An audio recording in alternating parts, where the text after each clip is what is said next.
இந்த ஆக்சிடென்ட் எங்கே நடந்துச்சுன்னு பார்த்தீங்கன்னா நம்ம மொழிச்சம்பட்டி கோல்ஃப் கிளப் கிட்ட தான் நடந்திருக்குது.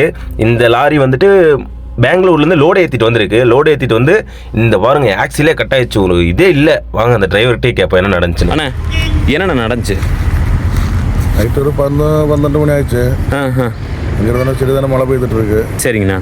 இப்போ அங்கே டிவைடர் பக்கம் தான் டிவைடர் பார்க்காம அங்கிருந்து பார்க்க முடியாது. சரிங்க. டிவைடர் இல்லை, லைட் இல்லை, ஒன்றும் இல்லை.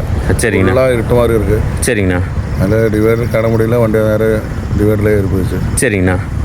எதுவுமே இல்லை. அதனால இப்போ இந்த இடத்துல உண்மையிலுமே சொல்கிறேன் நிறைய ஆக்சிடென்ட் நடந்திருக்கு. நிறைய ஊர் நினைக்கிறீங்கண்ணா இந்த இடத்த பற்றி? இது இடம் அது ரொம்ப மோசமாக நடந்தது.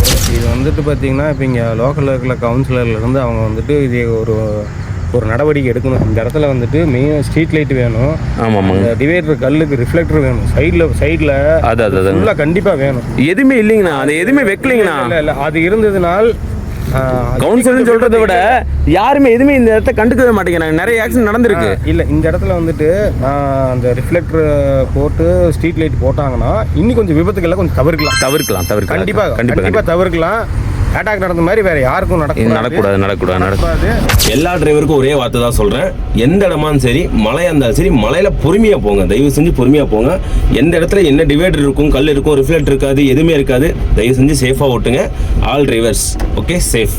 குடும்பம் இருக்குது, குட்டி இருக்குது, பார்த்து ஓட்டுங்க. பாய். அடுத்த வீடியோவில் சந்திப்போம்.